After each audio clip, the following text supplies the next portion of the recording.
quer de um filme que tenha conflito? O que é que você quer de uma novela que tenha conflito? Se não tiver conflito, não interessa.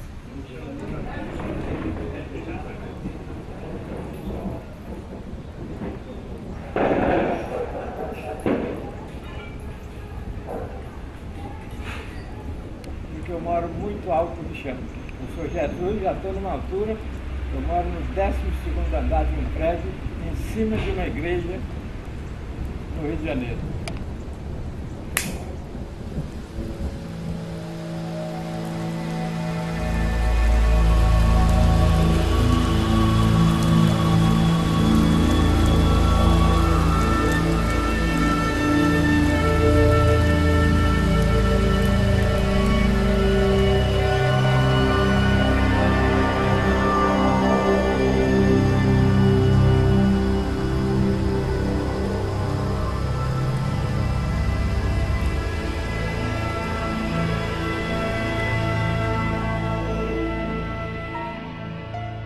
Eu, que já andei escrevendo até mais do que devia, outro dia tive a ideia de produzir mais um livro.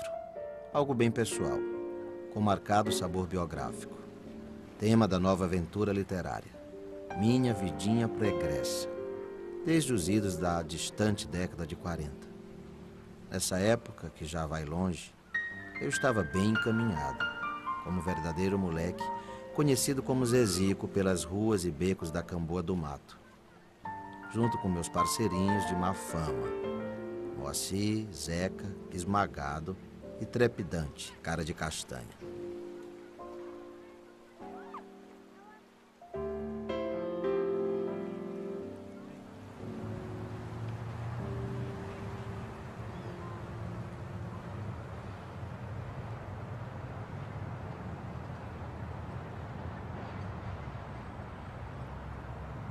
A infância é o primeiro capítulo.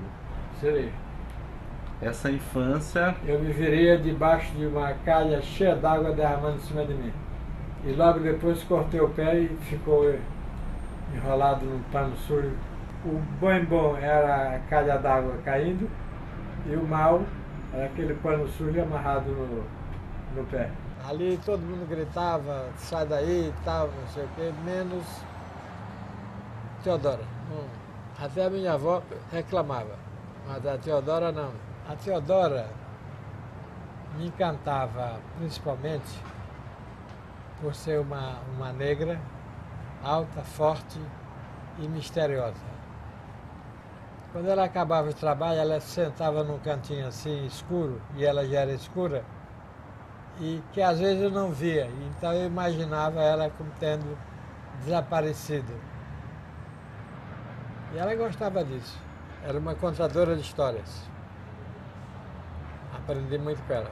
Me abraçava, me dava banho. Meus melhores banhos eram com a Teodora, dentro de uma banheira.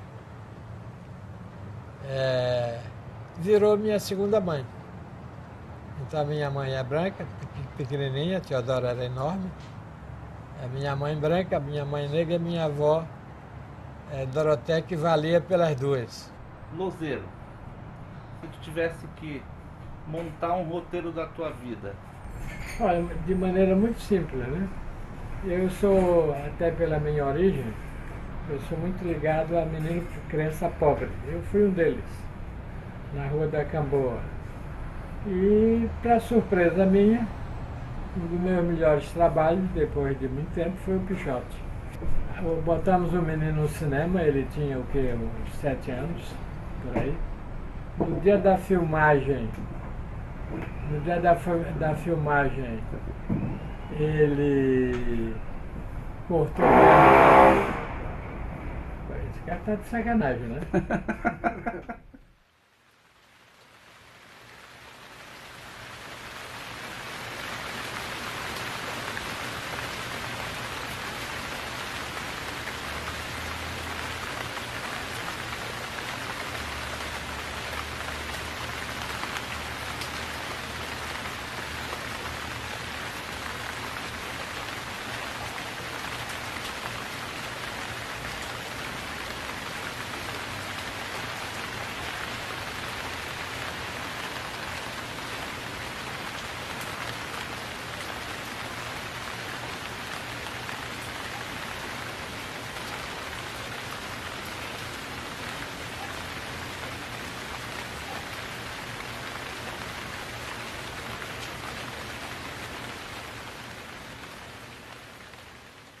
Olha, foi tudo muito por acaso, eu não tinha nada a ver com nada.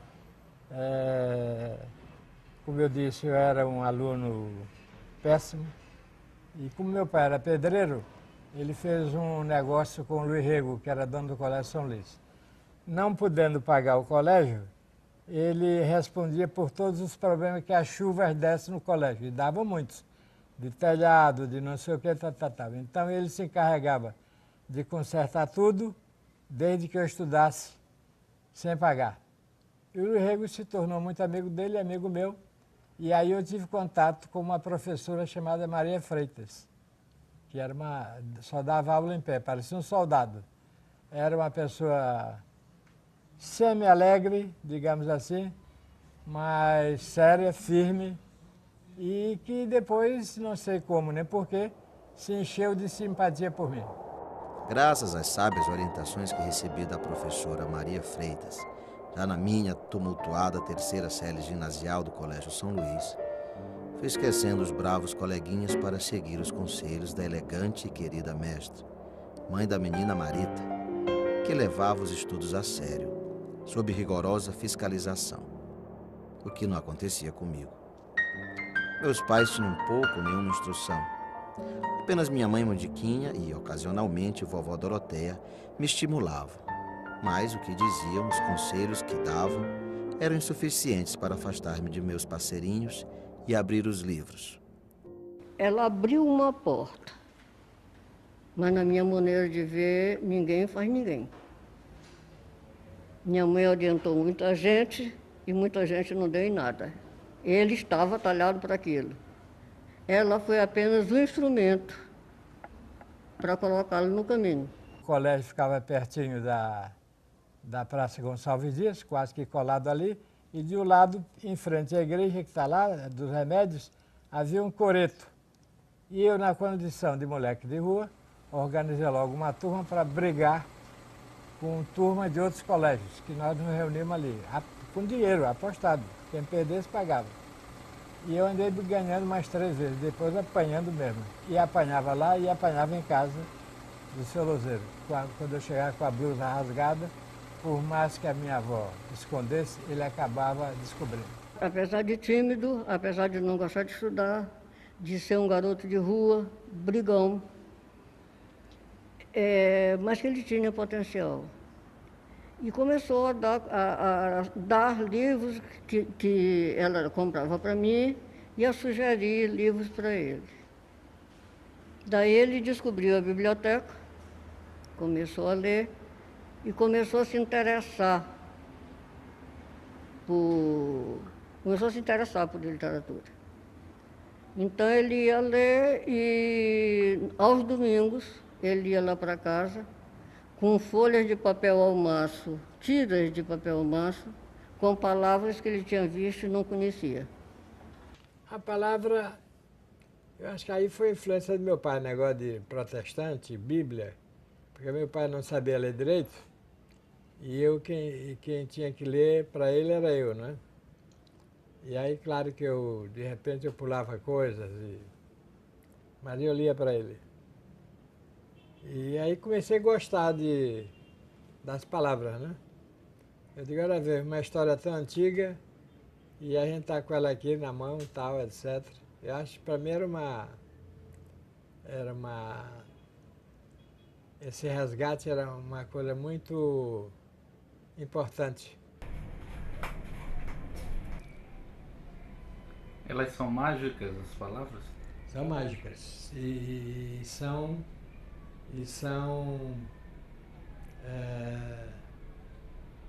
elas são muito fortes.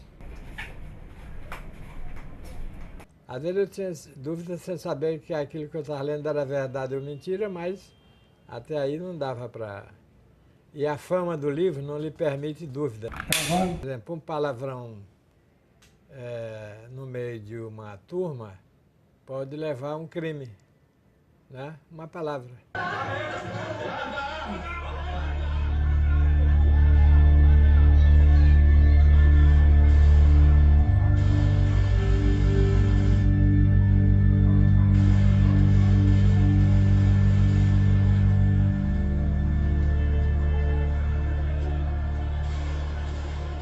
Louzeiro nunca traçou uma apologia ao crime. Louzeiro denunciou o abandono que levava ao crime. Porque eu passei a ver que as pessoas, mesmo as que se consideram boas, às vezes são as piores. E aquele que é o bandidinho está com o coração pleno para roubar e dar para os outros. Eu cansei de ver isso.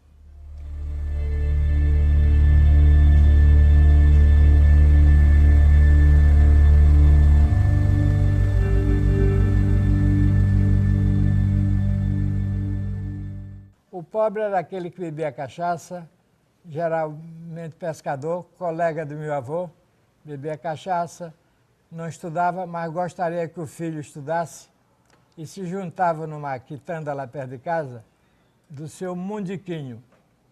E eu ficava pelo meio deles. De maneira que na hora que eu cheguei a começar a minha inclinação para a repórter de polícia, eu me sentia muito ligado e muito incomodado de que por que só que pobre vai preso. Todo preso era pobre. Às vezes algum mais situado, eu não conseguia nem entrevistar porque o delegado Penha não deixava. Agora, pobre não, pobre eu podia conversar com eles, tal. E o Moacir era um grande repórter e me dava muita chance de, por exemplo, ele entrevistar 2, 3, eu entrevistava 1, ele entrevistava 2. Aí eu fui, até que houve um momento que o Moacir, no corpo mole, desaparecia e eu fazia o papel dele, sempre interessado em cobrir o máximo possível das histórias. Aí eu fui começando a aperfeiçoar a minha maneira de escrever. E fui pegando meus papéis que vovó guardava. Comecei a ver algum livro, tal. Voltei à biblioteca várias vezes para ser ajudado pelo poeta Correia da Silva. Em 52, ele foi obrigado a sair de São Luís por causa de Vitorino Freire. Ele já trabalhava no combate e Vitorino trabalhava com Vilela de Abreu e Otelino Nova Alves. E nós sabemos que Otelino e Vilela de Abreu foram assassinados. E sabemos por quem. Ele, receando seu próximo, resolveu ir embora. No Rio, ele passou mal, ele passou fome, ele não tinha casa, mas nunca desistiu. E foi trabalhar no Jornal do Brasil, foi trabalhar em outros jornais e começou a fazer reportagem policial. Nessas reportagens policiais tem um negócio muito interessante, porque um chefe de redação disse para ele que eles não iam no local da ocorrência. Eles simplesmente criavam a entrevista. Então, no próximo acidente, um acidente de trem que ele foi cobrir, o cidadão perdeu a mão, ele enrolou a mão num jornal e levou para o chefe de redação e botou a mão do defunto em cima da mesa do redator. Porque só vende se tiver miséria. Se for tudo feliz, se você botar o cara sentado na calçada, comendo uma torta que deram para ele, isso não vende. Mas se meter o garfo na língua dele, isso vai vender muito. Então a dramaturgia, ela sai da sua proposta e entra no campo do admirador. Por que o jornal de polícia vende mais do que os outros? É a desgraça dos outros. Não é a minha desgraça, não aconteceu comigo, aconteceu com ele. Mas o bom não é que você goste também do outro, quem sabe? Talvez por gostar, quando morreu, ele ficou muito sensibilizado e foi comprar jornal. Porque o que interessa ao dono do jornal é vender jornal. Não interessa se a ABI vai achar bom, ruim, não tem nada a ver. Perfeito? Muita coisa é inventada para poder manter a dramaturgia do jornalismo.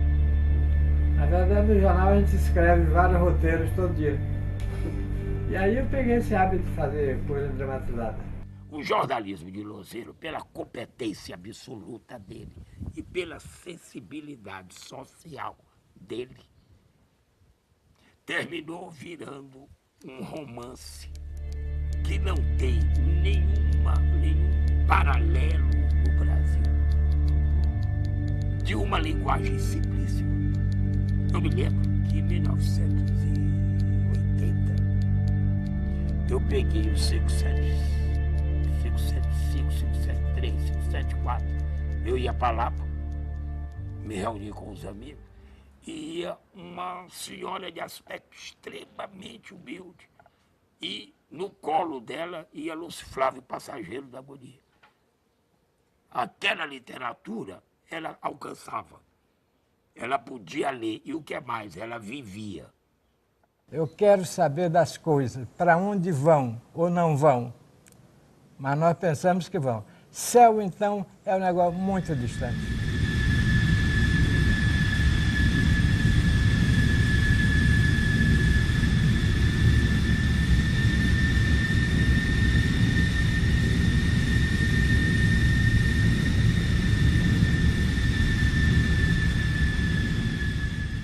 Eu gosto mesmo é de escrever, porque escrevendo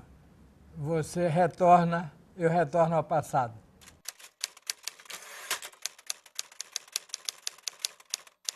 Quando tu acabas um livro, Eu sinto alívio, né?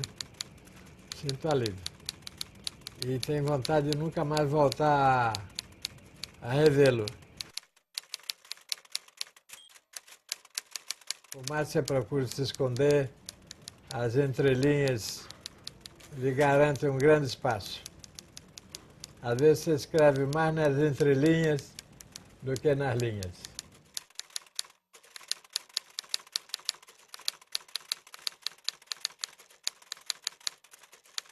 Para mim, a literatura não é vingança. A literatura, para mim, é um momento de exaltação dos meus personagens, sejam eles bandidos ou não.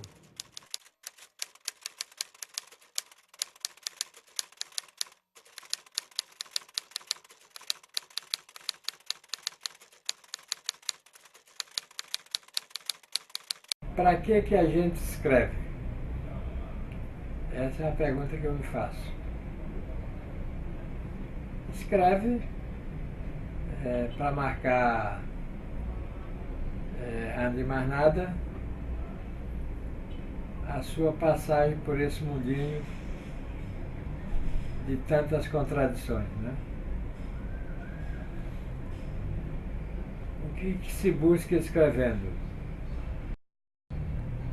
Eu não sei o que é que se busca escrevendo.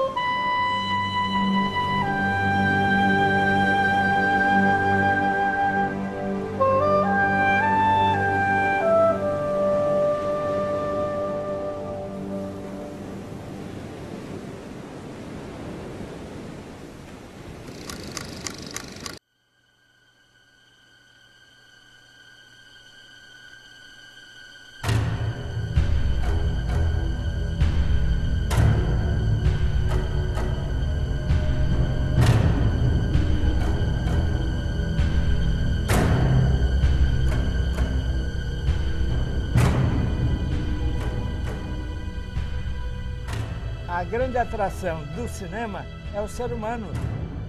O ser humano é tudo. Uma mulher chorando na rua, se você souber gravar direito, não precisa falar mais nada. É só ela chorando na rua, o silêncio e a rua. Aí você perguntará, mas o que será? Sei lá, deve ser um problema grave. Ou é motivo de alegria, ou ela é maluca. Quantas perguntas vão se formar? O rosto no cinema, nada, nenhuma arte prestigia mais o rosto do ser humano do que o cinema.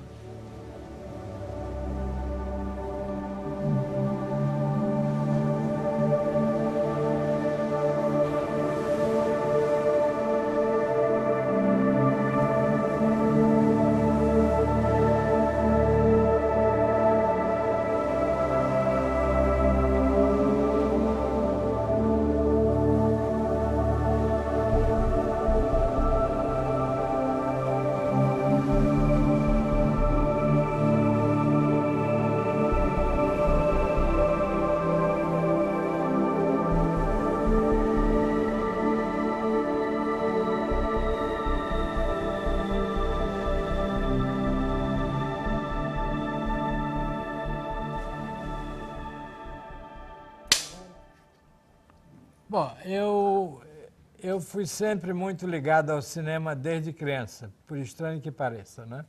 Embora meu pai proibisse, mas o meu tio Antônio era uma figura maravilhosa, alegre. O apelidado dele era Unha de Gato, porque ele tinha umas manchas mais brancas do que ele.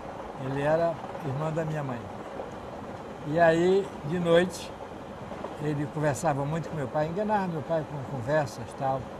Meu pai dormia cedo porque tinha que acordar de madrugada. Aí ele próprio forrava a minha rede, e aí eu fingia dormir, aí ele me agarrava, me levava para ver fim de filmes no Odeon, na Praça João Lisboa. A gente ia correndo e eu achava incrível aquelas imagens e continuo achando até hoje. O cinema é um milagre. Hoje, então, a tecnologia já tem a imagem solta ali em cima, sem tela, sem nada. Isso é fantástico. O cinema imortaliza a pessoa como ela é.